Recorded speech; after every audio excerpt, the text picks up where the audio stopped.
কোথায় গড়াইলি বোন? ওই আমাদের দিকে একটা শিক্ষারও আছে, তার কাছে গড়াইলা খালি দুলি দুলি দেখাবে। নাউজবিল্লাহ। ইসলামী শরীয়ত বলছে তিনটে কারণ ছাড়া মেয়েরা বাড়ির বাইরে যেতে পাবে না। নাম্বার 1, যদি খুব অসুস্থ হয় ডাক্তারের কাছে পর্দার সহিত যাবে। নাম্বার 2, নিকটতম আত্মীয় যদি মারা যায়, কাছের আত্মীয়, পর্দার সহিত যাবে।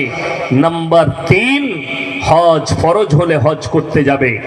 আমার বন্ধুগণ ভালো করে বুঝবেন, আমার মায়ের দিকে বলছি, তোমরা পর্দার সহিত মরা বাড়িতে যাবে, পর্দার সহিত নিকটতম আত্মীয় মারা গেলে যাবে, কিন্তু ভেবে দেখুন তো কোথাকার কে মরেছে ও জানে না, ও ঠিক গাড়িতে গিয়ে শাড়ি পরে বসে যাবে, লোক মরেছে আমাকে যেতে হবে। দুঃখটা ওই জায়গায়, আপনি শরীয়ত বুঝতে পারেননি, ইসলাম বুঝতে পারেননি। আপনার মাকে বুঝান, স্ত্রীকে বুঝান, বোনকে বুঝান।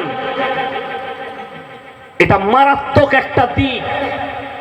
এই দিকটা শুনেলেন, এখানে একটা দিক বলে দিই।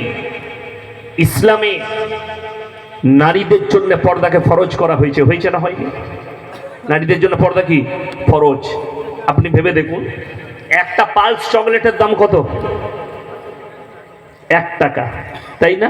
ওটা প্যাকেটের মধ্যে থাকে না, খুলে বিক্রি করে কোনো দোকানি, প্যাকেটের মধ্যে রাখে, ডিব্বার মধ্যে রাখে। কেন? কেউ যদি খুলে ওটাকে রাস্তায় বিছিয়ে বিক্রি করে, সমাজের লোক তার চকলেট কিনবে না। মাছি বসেছে, ধুলো পড়েছে, এটা কিনবো না। চকলেটটা যেন ঢাকা থাকে, প্যাকেটের মধ্যে থাকে, তবে আপনি নেবেন। আপনি 1 টাকা পালস চকলেটের মূল্য বুঝতে পারলেন, তার ইজ্জত বুঝতে পারলেন, অথচ আপনি বুঝতে পারলেন না নিজের বিটির ইজ্জত, নিজের বিবির ইজ্জত, নিজের বোনের ইজ্জত, নারীর ইজ্জত বুঝতে পারলেন না। কোরআনে আছে, ওয়ালা তাকরাবুজ জিনা ইন্নাহু কানা ফাহিশা ওয়া সাআ সাবিলা। ব্যভিচার করা তো অনেক দূরের কথা, যে রাস্তায় ব্যভিচার হয় সেই রাস্তার ধারে পাশে যাতায়াত করো না। আপনি জানেন কিয়ামতের আলামতের মধ্যে মারাত্মক আলামত পরকীয়া সমাজের বুকে বেড়ে যাবে। বর্বরতার যুগের পাপগুলো সমাজের বুকে ফিরে আসবে মডেলিং হয়ে। আজকে আমি গাড়িতে আস্তে আস্তে দেখছিলাম একটা খবর, একটা 12 বছরের ছেলে, যদিও খবরটা বাংলাদেশের, একটা 12 বছরের ছেলে। কত বছর? 12 বছর। মানে ছেলেটা বালিগ হয়েছে, নাহলে হব হব।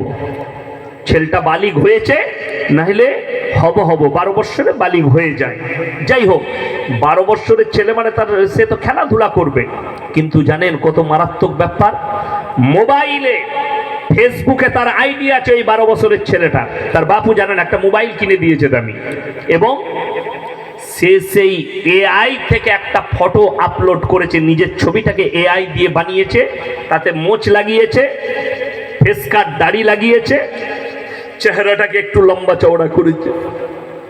এরপর ও ফ্রেন্ডশিপ পাঠায়, তো একটা মেয়ে ফ্রেন্ডশিপ পাঠিয়েছে, তার বয়স 22 বছর। আমি খবরটা দেখলাম, 1 বছর 6 মাস না 7 মাস না 1 বছর তার সঙ্গে প্রেম করছে। আজকে সে চলে এসছে তার বাড়িতে, বলছে তুমি এই ছেলেটাকে প্রেম করো? বলে না, একে নয়, ছবি দেখাচ্ছে এই ছেলেটাকে। জিজ্ঞেস করছে মিডিয়ারা, বলে এই আইডিটা কার? বলে এটা আমার। সেই 12 বছরের ছেলেটা বলে আমি শুধু একটু মজা নিয়েছি তার সাথে।